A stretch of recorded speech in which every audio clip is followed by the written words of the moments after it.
Welcome to another episode of Latodio, Book in Minutes, Insights for Life. I'm so excited to have you here as we explore a truly transformative book, The Art of Happiness by His Holiness the Dalai Lama and Howard Cutler. In today's world, where stress, uncertainty, and the constant pursuit of more seem to rule our lives, The Art of Happiness offers a refreshing perspective. It's not about chasing after success or accumulating wealth. It's about cultivating inner peace, compassion, and the mindset to find happiness in every moment. Whether you're facing challenges in your personal life, looking for a deeper sense of fulfillment, or simply want to improve your overall well-being, this book has something profound to offer. Throughout this episode, we'll guide you through the core messages of the art of happiness, breaking it down chapter by chapter. We'll explore the Dalai Lama's wisdom on how we can all achieve lasting happiness by focusing on the right mindsets and practices. You'll learn practical insights on how to transform your emotions, build meaningful relationships, and let go of what holds you back from experiencing true joy. Here's the structure for today's episode. Introduction to the book. What the art of happiness is all about and why it's so relevant today. Chapter by chapter run-through. We'll take you through each chapter, uncovering the key themes and lessons the Dalai Lama shares. Key takeaways. At the end of the episode, we'll summarize the main points to ensure you leave with actionable insights that can truly impact your life. So, grab a cup of tea, sit back, and let's unlock the secrets to lasting happiness with the art of happiness. Let's get started. Introduction. The Art of Happiness, co-authored by His Holiness the Dalai Lama and Howard Cutler, is a profound exploration of what it means to live a truly fulfilled and joyful life. Rooted in Buddhist teachings yet accessible to readers of all backgrounds, the book delves into the timeless wisdom of compassion, mindfulness, and the pursuit of inner peace. Its central theme is that happiness is not something external or fleeting, but an internal state cultivated through understanding our minds, relationships, and responses to the world around us. The book blends the Dalai Lama's spiritual insights with practical advice, offering a guide for overcoming obstacles to happiness, such as anger, fear, and anxiety, while fostering qualities like compassion, patience, and equanimity.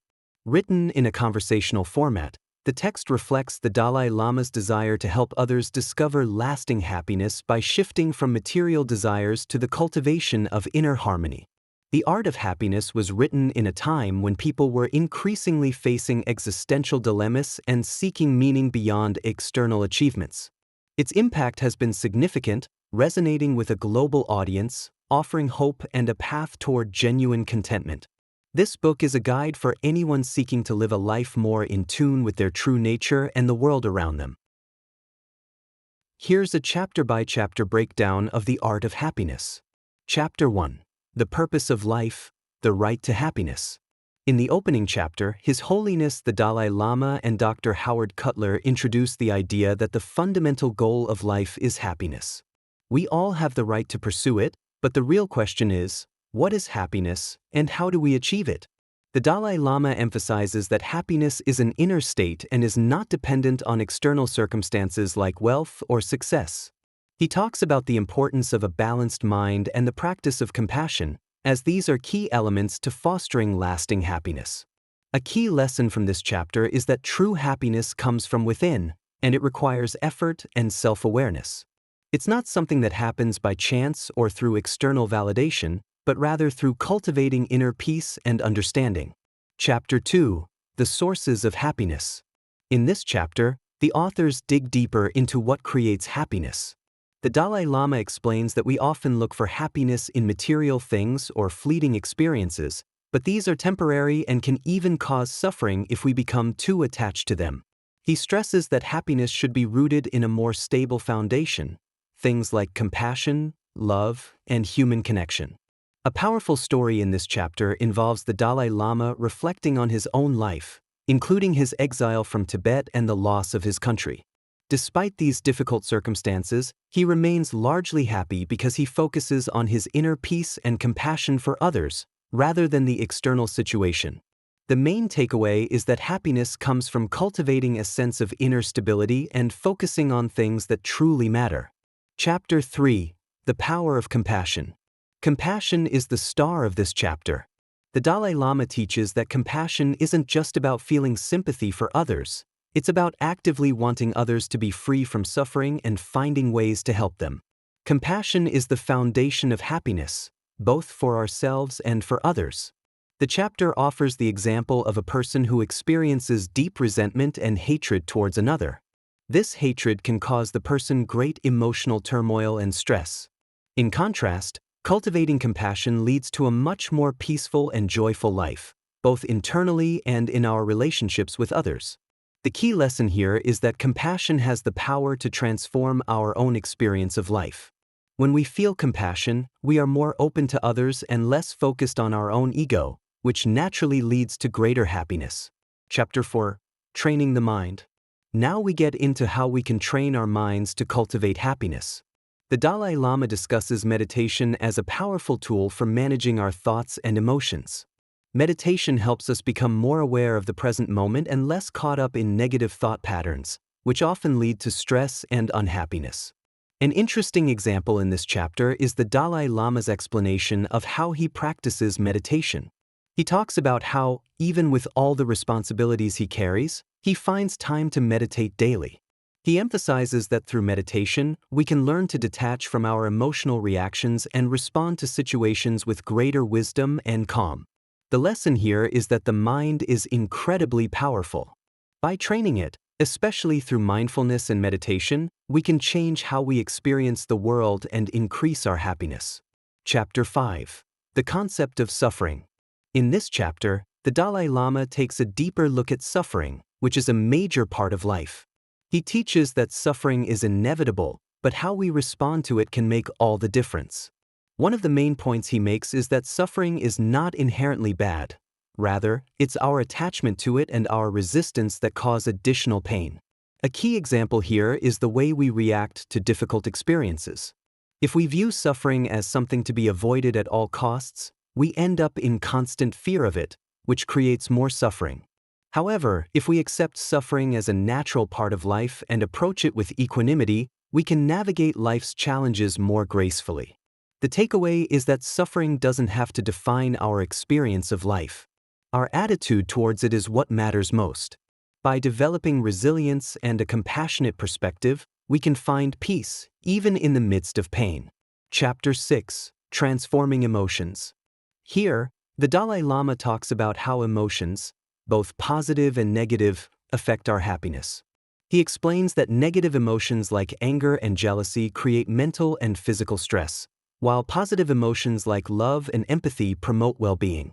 But the important thing is that we can transform negative emotions by recognizing them and choosing to respond differently. An insightful story shared in this chapter is about a monk who, despite being verbally attacked, manages to remain calm and peaceful. Instead of getting angry, he focuses on how the attacker's behavior is a reflection of their own suffering. This helps him maintain emotional balance. The key lesson here is that emotions are not fixed. We can change them by training ourselves to respond in a more mindful and compassionate way. Chapter 7. Overcoming Obstacles to Happiness. In this chapter, the authors address the obstacles that prevent us from experiencing lasting happiness. The Dalai Lama identifies common challenges like fear, anger, and attachment to material things as major barriers. He offers practical advice on how to overcome these obstacles, such as reframing our thoughts and practicing patience and self-compassion. A notable example is the Dalai Lama's approach to overcoming fear. Instead of avoiding or suppressing fear, he encourages us to face it directly and understand its root cause. By doing so, we can gradually reduce its power over us. The lesson is clear. The obstacles we face are not insurmountable. Through mindfulness, reflection, and positive action, we can remove the barriers to our happiness. Chapter 8. The Role of Relationships in Happiness. This chapter focuses on the importance of our relationships in shaping our happiness. The Dalai Lama explains that our connection to others plays a crucial role in how we experience joy and fulfillment. Building relationships based on trust, kindness, and understanding leads to greater happiness for everyone involved. The Dalai Lama shares a story about his interactions with others in Tibet, illustrating how even in difficult circumstances, fostering good relationships has a profound impact on emotional well-being. He also talks about how compassion and understanding are the keys to healthy, happy relationships. The key takeaway is that our happiness is deeply intertwined with the happiness of those around us. When we cultivate positive relationships, we all benefit. Chapter 9. The Practice of Happiness. In the final chapter, the authors bring everything together by emphasizing that happiness is a practice, not a one-time achievement. The Dalai Lama advises that we must consciously cultivate habits of thought, behavior, and emotion that promote happiness. This involves daily practice, such as meditation, mindfulness, and the cultivation of compassion. An important lesson in this chapter is that happiness doesn't come from waiting for the perfect circumstances. It comes from actively practicing the qualities that lead to a fulfilled life, no matter what challenges we face. The overarching message is that happiness is a skill we can develop. By committing to practice it every day, we can lead more joyful and meaningful lives. Here are the main takeaways from the Art of Happiness. 1. Happiness comes from within. The Dalai Lama makes it clear that happiness isn't about getting more stuff or achieving certain milestones. It's an inner state. Imagine you've just gotten a new job or bought something you've wanted for a while. It's exciting at first, but over time, the excitement fades. That's because external things don't create lasting happiness. Happiness is something we cultivate inside ourselves by focusing on things like compassion, patience, and mindfulness. For example, the Dalai Lama himself, despite being exiled from his homeland, finds peace by focusing on inner stability and helping others. Key insight: instead of chasing external success, focus on developing a peaceful and compassionate mind. 2. Compassion is key to happiness. One of the most powerful lessons in the book is that the more we care for others, the happier we become. It's like this: if you hold on to anger or resentment towards someone, it only weighs you down. But when you practice compassion, it's like releasing that weight. Take the Dalai Lama's example. Despite all the hardship he's faced, he finds peace by wishing well for others, even those who might oppose him. Key insight: practicing compassion not only helps others but also boosts your own happiness. The more we care for others, the more we help ourselves feel fulfilled. 3. Meditation and mindfulness can train your mind. Here's a cool idea. Our minds are often full of negative thoughts and emotions that drag us down. But we can train our minds, just like we train our bodies. Meditation is one of the best tools for this. The Dalai Lama talks about how he meditates regularly, even with his busy schedule, because it helps him stay centered.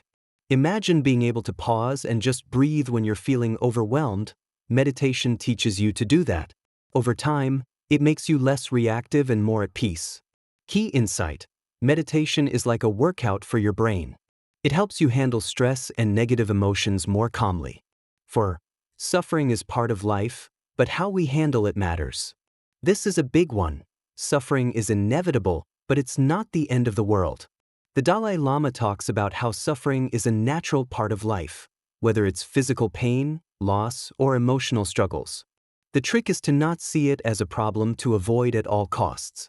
For example, if you lose a job or face a setback, instead of seeing it as just a negative experience, you can see it as an opportunity to grow.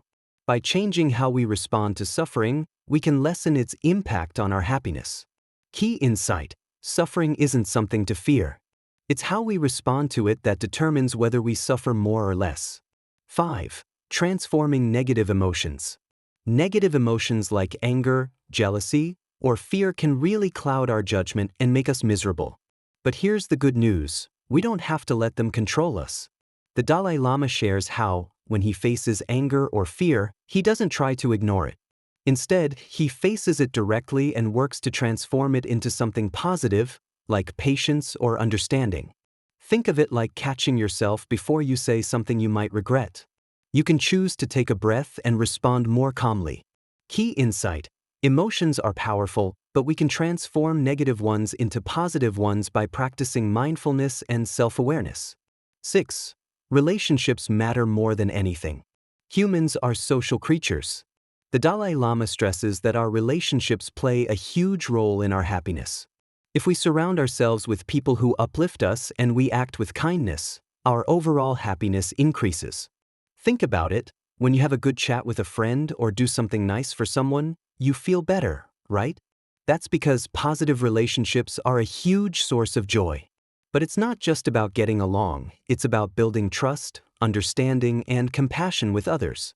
Key insight: the quality of our relationships directly affects our happiness. Build genuine, compassionate connections with those around you. 7. Happiness is a daily practice, not a one-time achievement.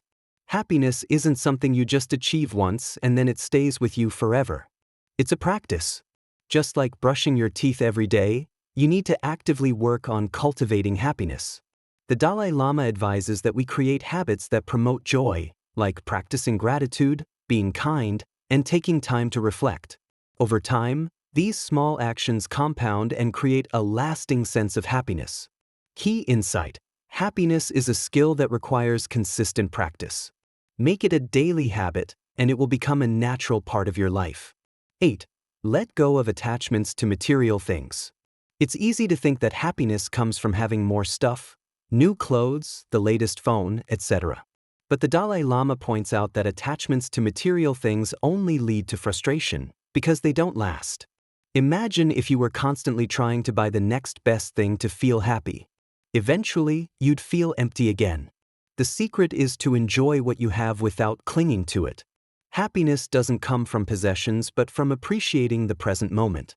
Key insight: don't rely on material things for happiness. Appreciate what you have and let go of the need for more. 9. Life is impermanent, so focus on what truly matters. Everything in life is temporary: our emotions, possessions, even our relationships. The Dalai Lama encourages us to keep this in mind and focus on what really matters: love, kindness, inner peace, and compassion. By accepting the impermanence of life, we can let go of our fears and attachments, which ultimately frees us to experience happiness in a more profound way. Key insight: life is short and everything changes.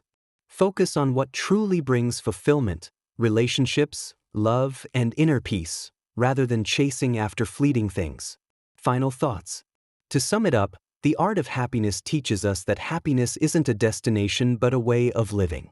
By cultivating compassion, practicing mindfulness, transforming negative emotions, and focusing on inner peace, we can experience deeper, lasting happiness.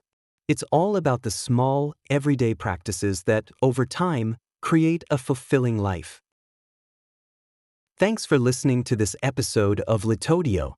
We hope you enjoyed exploring today's book with us. If you're craving more insightful summaries and want to stay inspired, be sure to hit the follow button and subscribe wherever you're listening. We release fresh episodes regularly, so join us next time as we explore another impactful read. We'll link to the book in the description. Until next time, keep listening, learning, and growing with Litodio.